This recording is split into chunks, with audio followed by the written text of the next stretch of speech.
what's up? I'm Aaron Huey. I'm a National Geographic photographer, and I'm the founder of amplifier.org, and I've got a new startup called Art Machine. And because of that, I'm going to be all over the place because everything I'm talking about weaves together these days. At the core of it, the theme that will wind through all of this is advocacy and activism in VR, AR, and now metaverse spaces. I'm especially interested in cultural heritage and art preservation in the metaverse. And I've been, over the years in my photography practice, adding more and more dimension to my stories through new media. I am not a gamer or a game designer. There's a lot I'm not going to know about, and I might say the wrong words. I'm a photographer at heart. I am a story architect, and I'm a campaign builder, so some of this is going to weave into my campaigning. I've done 30+ stories for the National Geographic magazines, including several cover stories. I've covered everything from post 9/11 Muslim world all over South Asia. I did a lot of work on Sufism, a lot of work on the Taliban. Lived in Afghanistan for a while, covering the drug war for the New Yorker, the New York Times, and a bunch of other magazines. For National Geographic, I did a lot of our work on the Sherpas in the Everest region. A lot of my work goes really, really deep into communities. I spend years often with communities, lived with communities in the Georgian Caucasus, where people still live in 13th century towers. There's a place called Svanetia. I did our work on Denali National Park for national parks issues. And a lot of my work started really leaning towards doing stories about land rights for both animals and human beings. The National Geographic story that really pushed me into what would be called activism, I suppose, was my story on Pine Ridge, which was an issue about human rights and the land. It was ultimately about the genocide of indigenous peoples in North America, and about an alternate history that we don't learn in school. And this project, it hit a ceiling in the magazines, and I started looking for other places to take it, and it's when I started doing projects with a friend and collaborator named Shepard Fairey. And we're going to come back to this project later, because it'll start sewing in with some augmented reality. But I want to complete the NatGeo cycle here for a minute. The photo project that made me shift into the world of extended reality, and especially eventually now metaverse spaces, is this one. In 2016, 2017, I did a cover story for National Geographic on public lands and Trump's reversal of the creation of Bears Ears and Escalante National Monument. You all might remember these headlines. For those that don't know, Bears Ears and Escalante are both in southern Utah.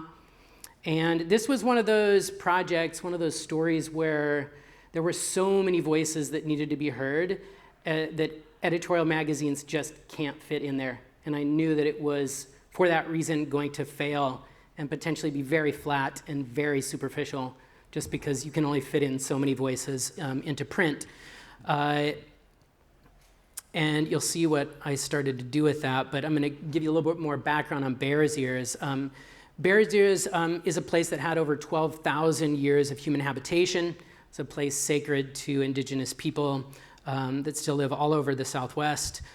Experts say there are over 100,000 sites of archaeological significance. I would say probably a lot more than that, which really makes this one single massive sacred site to the indigenous people of the area.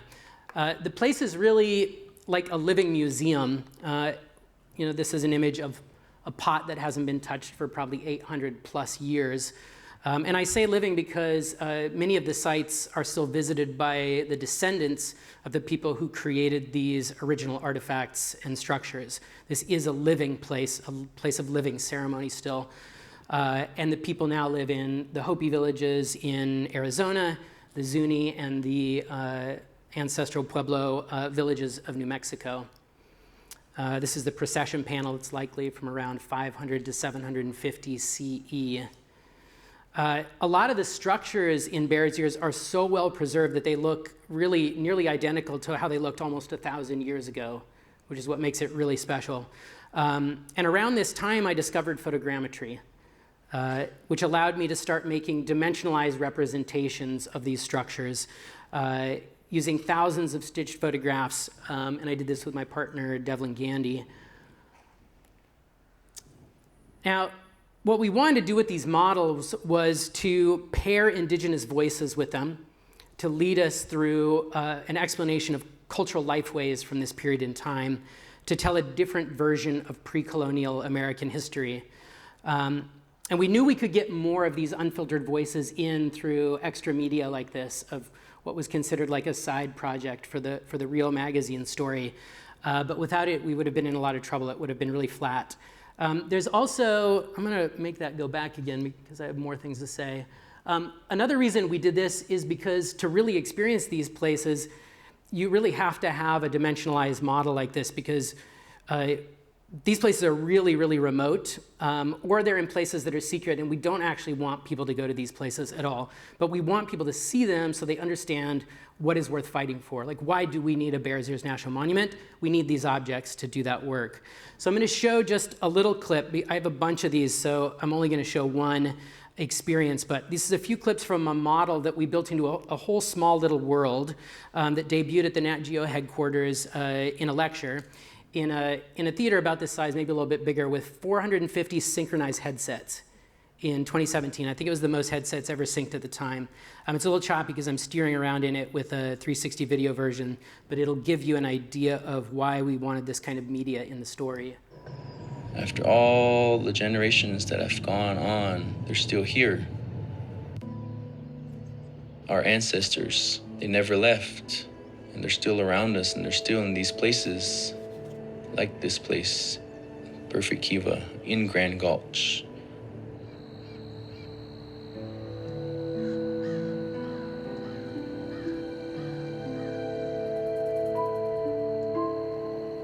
These sacred sites connect us to our past and to our future.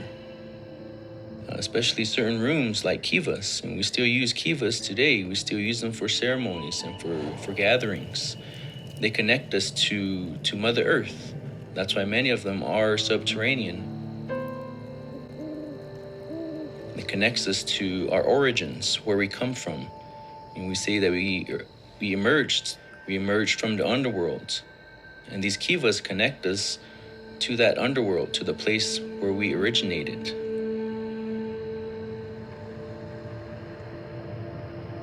Especially these old, really old kivas. People have had ceremonies in them for hundreds and hundreds of years. And when we go inside and enter into a kiva, we no longer are part of the earth on the outside. We're entering back into our mother.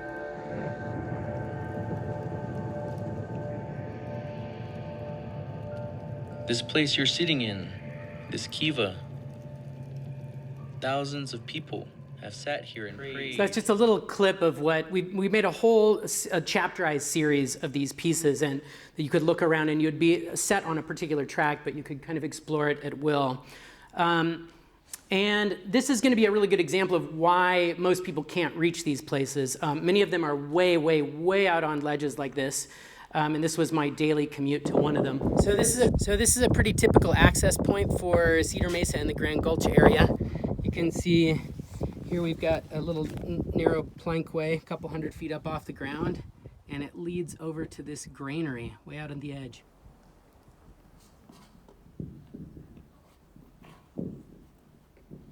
My wife got super pissed off when she saw these videos.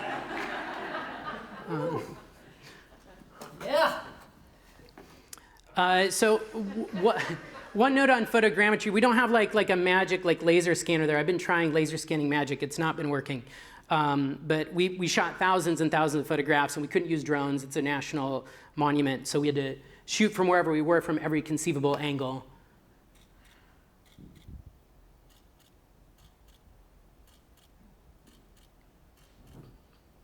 And then, this represents one small pass across just a section of that. And then when we put thousands of these photographs together, then we can create kind of whole little worlds, whole planes, we can do all kinds of things with. And this was one where we photographed along the ledge, and then we went also further out and used telephoto lenses and merged everything together. And then ultimately, like, this part ended up being part of one of those NatGeo VR experiences. But we're able to take people on that ledge that I had to go through, and now people can go there. This was one of the ones that it's not just that we don't want, that it's dangerous. We don't want anyone to know where this is. So we had to obscure a lot of the landscape in the background so people couldn't figure it out on maps. This is a pretty secret site. Now I'm going to tag back in, because we're still talking about land rights. I'm going to go back to the Shepard Fairey collaboration, because this is where I started turning journalism into activism and started kind of picking sides. And this project turns into, and leave that as low as you can on me so we can look at these a little bit. This is another look at what was like my trajectory of trying to give more dimension to all my stories, especially to stories like this, indigenous stories that were often really flattened. And Shepard helped me turn a lot of my photographs into street art that we were able to put up arm activists with for protests, and we covered city streets with these things, stealing back ad space.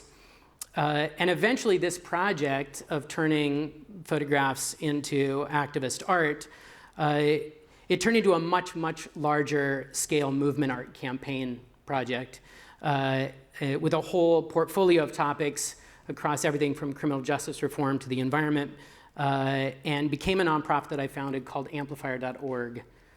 The high point of that work's visibility was Trump's inauguration and the Women's March. And it was around the same time I was working on Bears Years. These things were happening at the same time. The We the People campaign was built out of my backyard in Seattle through Amplifier with a small team there in Seattle. And this was all peak Trump. This was the gutting of environmental and cultural protections, attacks on civil liberties, attacks on all of the marginalized communities in that very, very dark chapter. These were the three most well-known images. We distributed these via ads in the nation's largest newspapers, thanks to a Kickstarter that raised $1.4 million in 8 days. And what we asked people to carry these things into the streets because there was a blockage on carrying posters to the inaugural route, but nobody can tell you can't carry a newspaper. We put up free downloads online, and it started circling the world. That's where it actually really took off, was everybody printing and downloading these. And they just popped up everywhere in the world that we saw marches. But where this comes back to adding layers to story and to AR and VR and the metaverse is that where this project started moving into classrooms. Teachers started seeing this work, and they started to say, we want this on our classroom walls so that we can talk about it, or we already have it, and we want to know how to talk about it. And so for the next iteration of this project, we wanted to have more depth. We wanted to have literal voice. We wanted to pair the voices of the people in the imagery so it wasn't like just a flat slogan. And we wanted those images to come to life. So with Shepard Fairey's help again, we built the We the Future campaign, where every piece of art came with teaching tools for K-12 classrooms, and every piece of art came to life and talked to students. This one I'm about to show a video of. This is a collaboration I did with Shitescott Martinez from the Earth Guardians. He was 16 at the time that I shot this image. And Shepard Fairey turned it into this art, and we had it animated by BMO Studios and turned into an AR activation, and it's one of a dozen just like it.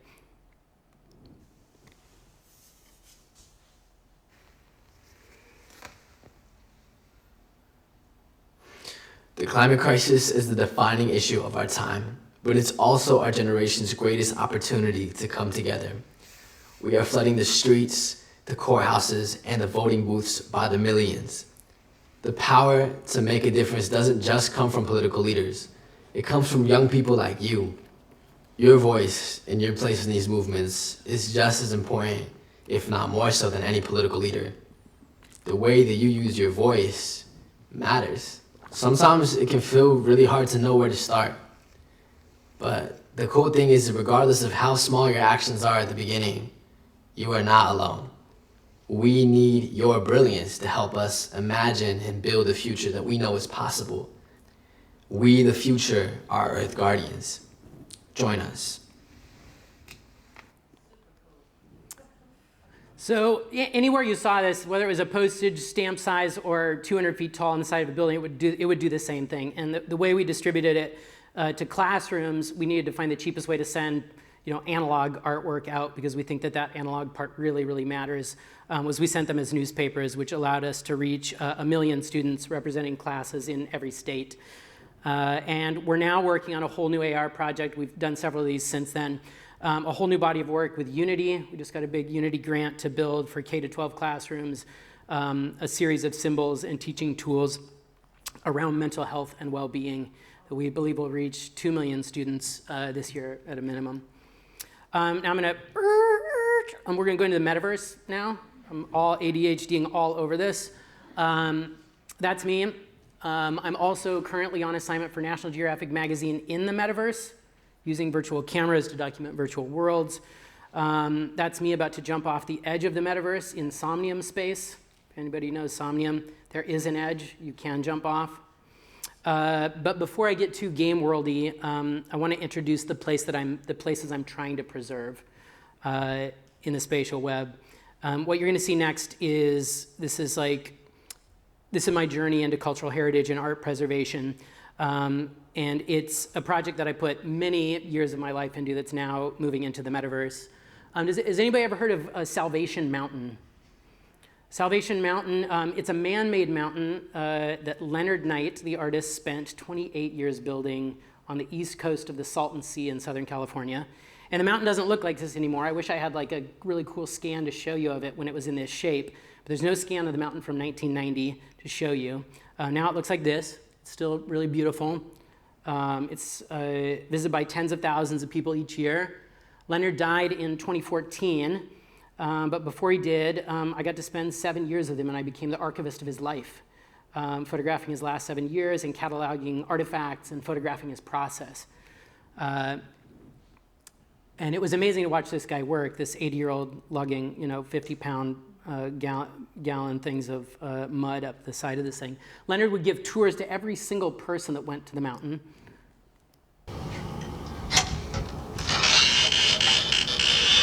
Hello? Make yourself at home, okay?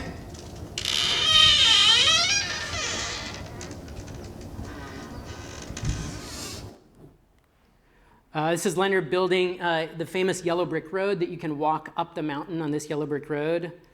Yeah, I wanted to be a yellow brick so people can walk on the yellow brick road and look all over it. And I'll have a lot of yellow brick road. But too many people came, and there's not enough people to watch this. Leonard's not around anymore, so they've only got one docent, and they don't have somebody to watch the paths so that people don't damage the mountain. And so it's closed. Nobody can walk up the yellow brick road anymore. And pieces of it are falling apart. There are a lot of, every time there's a rainstorm, rain goes in the cracks and huge chunks fall off, or it starts to fill up, and like this loved one, that next rainstorm, that's gonna all collapse. And there's one guy racing to dig pieces out, reconstruct it, and repaint it.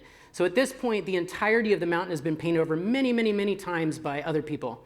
Leonard's hand is no longer on it. His spirit's on it, but his hand isn't as an artist anymore. Luckily, in 2009, I had a weird idea to photograph every inch of the mountain. I didn't know photogrammetry existed. I think I thought I was gonna make a giant photo quilt or something. I don't know what I was gonna do, but I just had it on a hard drive. And I thought there was no chance I could do anything with it because it wasn't shot appropriately for photogrammetry. But my partner, Devlin Gandy, that I did all the Bears Ears work with, he said that he thought if we really chipped away at it, we might be able to turn it into a model and reconstruct the mountain as it looked when Leonard was still alive. And there's a lot of flaws and there's a lot of shadows, but we ended up making the core of what the mountain actually still looked like while Leonard was still alive in 2009. And with the new startup that I've got going called Art Machine, we're taking environments like this that are in danger from erosion, from human damage, from traffic, from any other danger that maybe makes it so that it needs a digital double, and we're building story worlds around them. And the goal is to bring Leonard's hand back so that we can see what his hand actually did. Because the surfaces he made are what made it special. You can't get a group of volunteers to come back and replicate that. They're gonna make perfectly round circles. They're gonna fill in every one of those hearts perfectly, and they have. So the crowds can't really climb this mountain anymore because it's crumbling. This was when Leonard was still alive. It's sagging and falling apart, and only one person's watching it. I think there's Leonard giving the tour. But, and I just got this morning, it's full of all kinds of flaws, but it's a great first prototype that I'm really excited about. Now you can walk around in Salvation Mountain. This is made out of so many photogrammetry models, all patched together from many different years, some LiDAR, all kinds of a hodgepodge of Frankensteinery. But you can walk up or jump up the yellow brick road again. And it gives us a look at what Leonard's world was like through the closed signs of that section of the mountain. And some of the sections you saw, like that Lord's Prayer over there, that like is completely eroded now. Now you can go visit this place and see that thing, which, you know, if you were to go there in real life, looks like that right now. So this is in the very early stages. That area to the right is called the museum. We're going to do all kinds of amazing things in the museum, reconstructing kind of the big tentacle trees that Leonard used to make. This will be one of the hardest parts. We won't be able to reconstruct all of this. A lot of it's collapsed. But Leonard's architecture was truly unique. Nothing exists like it in the world. He had no influences. He was the most pure creator that I ever met. And that's one of why I really love the folk artists, is like everything Leonard touched, it just was art. He didn't try to make art, it just came out of him. So when Leonard was alive, the trees looked like that, and right now they look like this. So all the more reason to make the dimensionalized versions of this and ways to see it when it's gone, because this actually can't be saved unless you build a big bunker over the top of all of it. And Leonard's whole world was full of everything he touched turned into art, his utensils, his cars, every tire that he could find. And so we're turning every object that Leonard touched also into a model that we can put into that world that can be interacted with. Pieces of his clothing, the records that he recorded. He was a singer-songwriter. And we're even playing with the idea of having Leonard do the tour himself. This is in danger of potentially being very creepy, so we're going to have to work really hard at that. But we have so many oral histories of Leonard, and his voice is incredible. I really want people to hear his voice. God's going to use whoever he wants to use. And I just want to tell people that I love you, and let's get together and love each other, and let's get a universal love down if we can do it. So we're going to try and get Leonard's voice back in there. We're also going back to this early Bears Ears stuff, this stuff that I showed you that was all VR. One of the things that we ran into was that teachers in classrooms couldn't do this. And that was the audience I think that we really wanted to reach the most, we realized, is like, how do we teach North American history, like pre-colonial American history, in a new way, from the direct blood lineage of the people who built these sites and who were here way before us. And so now we have better and better technology, and I just got a link this morning. It's a low res version of a walkthrough of the very roughest version of what's going to be an entire walkable canyon from that same place where the Kiva was. We're working with the Vertex School, so a whole bunch of students are putting this together for us, and sometime in a couple of weeks from now, that'll all look like it does in real life, and you'll be able to walk it. And within that model, and remember, it'll be at this kind of level of detail. Play this thing. Nope, that one doesn't want to play. Maybe, let's see, there we go.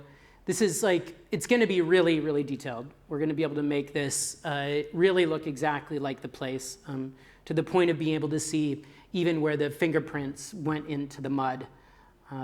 And all of the people that we're working with, they're in the blood lineages of the people that built this place. So none of the voice is coming from us at all. All the decisions about which sites are done, how they're spoken about, it's all being done by the community. The community whose ancestors put those handprints on the ceiling. You'll be able to walk up and see things like that, and see artifacts like this and interact with things like this that we don't want you to know where it is, that you can't get to. Artifacts like this, like what they would call an ammo clip that was found of arrowheads with pitch to attach it to the arrows, and of all the different accoutrement of the hunt, the hunting bag and the points, a macaw feather sash, a ceremonial macaw feather sash with feathers brought all the way up from Central America. And all of these objects that we can put into the environments to interact with makes it that much more of a living museum. These are currently in the back rooms of a museum in Utah that let us scan their entire collection. And some of the artifacts you can even, when you hold them, you can even hear them. This is a beaver skin rattle, a beaver tail rattle. So if you were to have this in that space, you would be able to hear this. This was an instrument made 800 plus years ago. And ultimately, this is all for the communities that still visit this place to help them with their advocacy, to help them with to help them reframe American history. And as I said, we're focusing these metaverse spaces on accessibility to K-12 teachers, make them one-click usable so that teachers can get them in classrooms, and to support the efforts of groups like Utah Diné Bikéyah and the Bears Intertribal Coalition, and all the groups that are trying to keep these spaces intact and protect them from us, actually. So that's what I got. If anyone wants to ask any questions, find me afterwards.